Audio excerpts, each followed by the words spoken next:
Stop എന്ന് വെച്ചാ നിർത്തുക.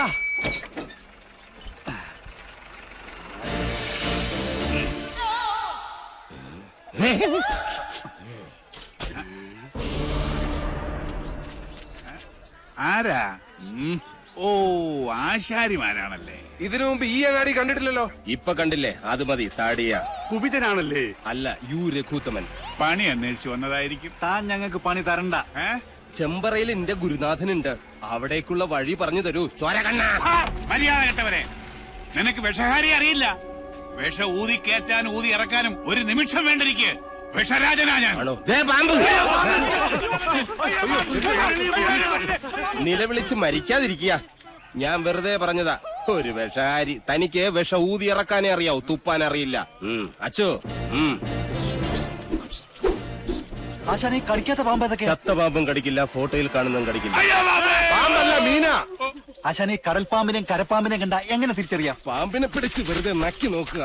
ഉപ്പുരസം ഉണ്ടെങ്കിൽ അത് കടൽ പാമ്പ്. ഏഭ്യൻ.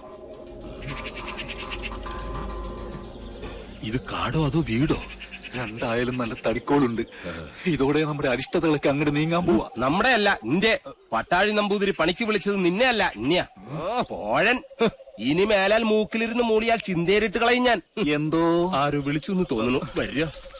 അയ്യോ ആശാനെ, മുള്ള് ഇവിടെ വെച്ച് വേണ്ട, അങ്ങോട്ട് മാറി നിന്ന് മുള്ളുക. അതല്ല, കാലി മുള്ള്. കാലിലെങ്ങനെ മുള്ളിയാ കൊന്നു കളയും ഞാൻ. ആശ വരിക. ആശാനെ, ഒരു ശ്മശാന മൂകത. ഇവിടെ ആരും ഇല്ലേ? ഞാനിവിടെ നിൽക്കുന്നത് കണ്ടൂടാ തെണ്ടി. അതിപ്പോ ഞാൻ അവിടെ ആരും ഇല്ല. എന്നാ അവിടെ ആരും ഇല്ലെന്ന് ചോദിക്കാം. അവിടെ ആരും ഇല്ലേ? നോക്ക നക്കാനോ? എന്തോ തിന്നാൻ കൊണ്ടുവരുവാ. ഉണ്ണിയപ്പോണെങ്കിൽ ഞാൻ എടുക്കും. മനസ്സിലായില്ല. അന്തപുരത്തിലെ അമ്മച്ചിയുടെ പേരെന്താ? ഞാൻ അനന്തൻ. ഞാൻ അനന്തനോ? അനന്തപത്മനാഭൻ. അമ്മച്ചയല്ല. എന്നാൽ അകത്തേക്ക് പോയി പറയാ, ഉളിയന്നൂർ ആശാരി വന്നിരിക്കണു. വെറുവാശാരിയല്ല, മൂത്താശാരി. അത്ര മൂത്തിട്ടൊന്നും ഇല്ല.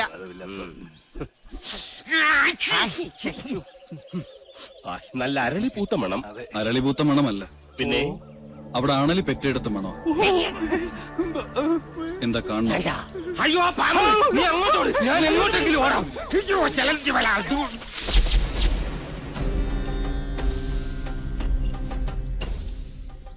വടക്കിന് കൂടാതെ മറ്റു ഗ്രഹങ്ങളുണ്ടായാൽ അതിനെ ഹിരണ്യനാഭി എന്ന് പറയും.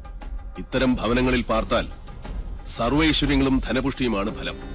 പക്ഷേ നമുക്ക് അധ്വാനിക്കേണ്ടി വരും.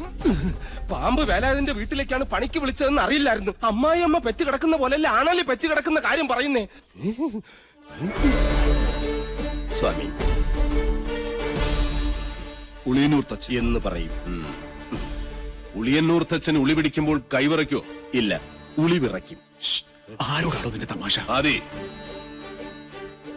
ഉളിയന്നൂർ തച്ചന്റെ താവഴിക്ക് വികടത്തം പൈതൃക സ്വത്താണ്. അതിന് ഈ ഭൂമി മലയാളത്തിൽ മരുന്നില്ല. നിന്നെ എനിക്ക് ആവശ്യമുണ്ട്, അതുകൊണ്ടാണ് വിളിപ്പിച്ചത്. എന്തിനാണാവോ? മന്ത്രങ്ങളൊക്കെ പറഞ്ഞു തന്നാൽ തെറ്റാതെ ചൊല്ലാൻ അറിയാമോ? അറിയാമോന്ന്. തെറ്റു പറ്റിയാൽ 100 ആവർത്തി ഇമ്പോസിഷൻ എഴുതിക്കോളാവേ. ഇവനെ കൊണ്ടുപോയി കുളിപ്പിച്ച് ശുദ്ധമാക്കും. ശരി, ക്ഷമിക്കണം. കഴിഞ്ഞ ഞായറാഴ്ച ഞാൻ കുളിച്ചതാ. ഇനി അടുത്ത ഞായറാഴ്ച കുളിക്കാവൂ. വ്രതമുണ്ട്. എന്നെ കുളത്തിക്കൊണ്ടിട്ട കുളത്തിലെ മീങ്ങളെല്ലാം ചത്ത് പെരുവും. നിശ്ചയ.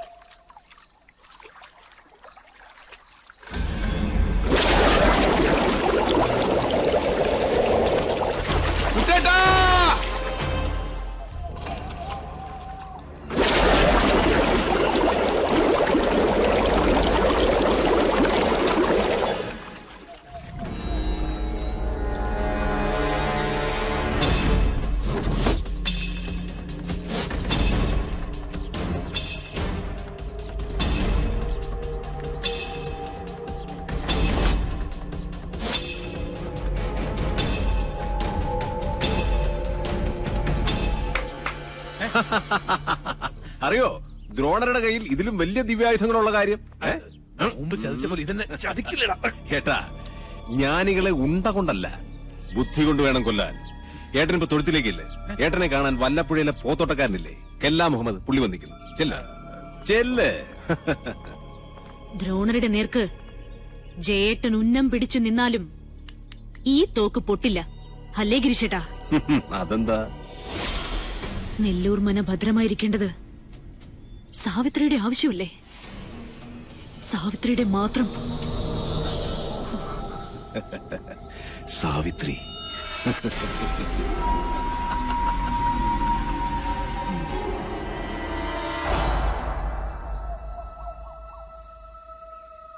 ഞാൻ ജപിക്കുന്നത് അതേപോലെ ആവർത്തിക്കുക എല്ലാവരും. നേരത്തെ പറഞ്ഞു ഇനി മേലാൽ ആവർത്തിക്കരുതെന്ന്. ഇപ്പൊ പറയുന്ന ആവർത്തിക്കണമെന്ന്. ഞാനിതിലേതാ വിശ്വസിക്കണ്ട?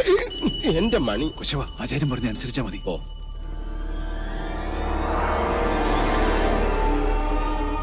പൂർവാഗ്നേയീ ദക്ഷിണാച ദക്ഷിണാച നൈര്യതീ പശ്ചിമാ തഥാ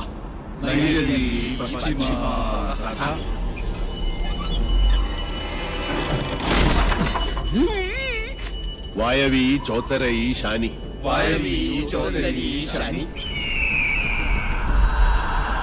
ദിശാ അഷ്ടവിമാ സ്മൃത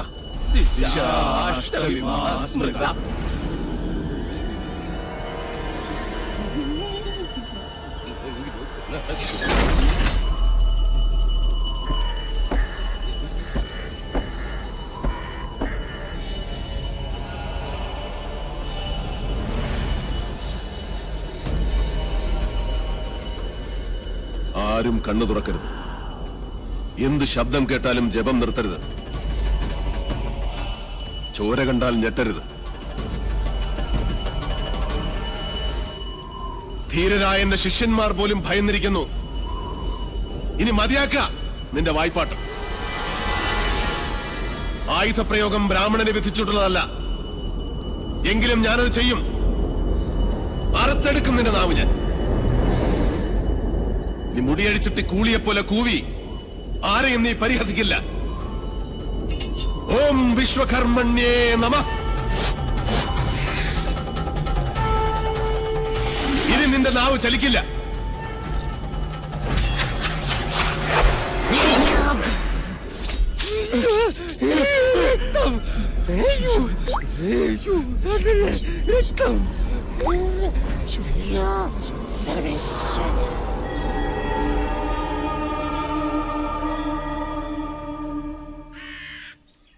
ഇനി ഇവിടെ നിൽക്കാൻ പറ്റില്ല. രാത്രി ആയി കഴിഞ്ഞാൽ യക്ഷികളുടെ ഫാഷൻ ഷോ കണ്ടു മടുത്തു. ദാഹിക്കുമ്പോ ഷാർജ ഷേക്ക് കുടിക്കുന്ന പോലല്ലേ രക്തം കുടിക്കുന്ന ചരക്കകത്ത് കൂടിയിരിക്കുന്നത്.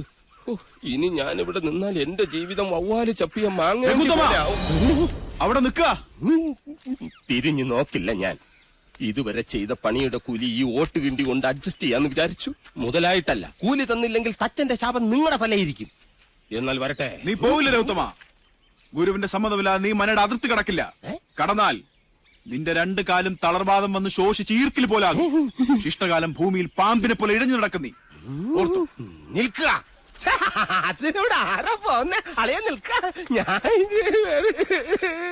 എന്നെ കൊന്നിട്ട് പോരെ. നോക്കുക, നിനക്ക് ഗുരു കൊണ്ട് പോകൂടാ. എന്റെ മുത്തച്ഛൻ കോപ്പൻ. അയാള് പണിത വീടാത്രേ. അന്നേ രണ്ട് ഉത്തരവും ഇതിന്നൊരു തൂണും അടിച്ചു മാറ്റിയിരുന്നെങ്കിൽ ഞാൻ ഇങ്ങനെ കിടന്ന് ഈ യക്ഷിപ്പറമ്പ് തൂക്കേണ്ട വല്ല കാര്യം ഉണ്ടായിരുന്നു. ഇപ്പൊ ഈട്ടിക്കും തേക്കനൊക്കെ എന്താ വില?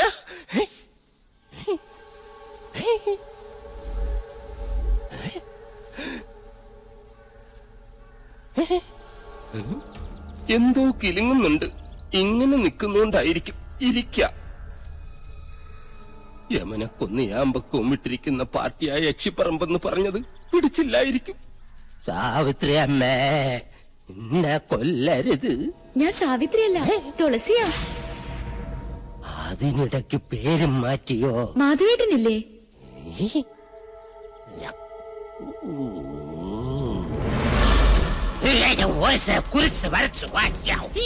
അടുത്തു വരരുത്. അടുത്തു വന്നാൽ പേടിച്ച് മൂത്രം ഒഴിച്ചു കളയും ഞാൻ. മാധവേട്ടൻ എവിടെ? മാധവേട്ടൻ എവിടെ? മാധവേട്ടനോ എന്നെ കൊണ്ടൊന്നും പറയിപ്പിക്കരുത്. തലയ്ക്ക് വെളിവില്ലാത്ത 3-4 നമ്പൂതിരി ചെക്കന്മാരെ പിടിച്ച് അടുപ്പിന് ചുറ്റും ഇരുത്തിയിട്ട് സ്വാഹ സ്വാഹ എന്ന് പറഞ്ഞ് കുറച്ച് എണ്ണയും കോരി ഒഴിച്ചാൽ ഒരു യക്ഷിയും തിളയ്ക്കാൻ പറ്റില്ല. യക്ഷിയെ തിളയ്ക്കണമെങ്കിൽ ഏഷ്യാനെറ്റിലെ കടമറ്റത്ത് കത്തനാർ തന്നെ വരണം. അത് നിനക്ക് എങ്ങനെ അറിയാം? ഞാൻ കത്തനാർ സീരിയലിൽ കണ്ടിട്ടുണ്ട്. അതിലാണെങ്കിൽ ഒരു കൊച്ചു കിണറ്റിൽ വീണ് ചത്തപ്പോ കത്തനാർ ഇങ്ങനെ വടിയെടുത്ത് ഇങ്ങനെ കാണിച്ചേ ഉള്ളൂ. ആ കൊച്ചു ജീവനോടെ കയറി വന്നു. അത് ഏഴില്ലാതെ. നിർത്ത. തുളസിയെ കൊണ്ടാക്കാൻ ആരും വന്നില്ല? വരിക.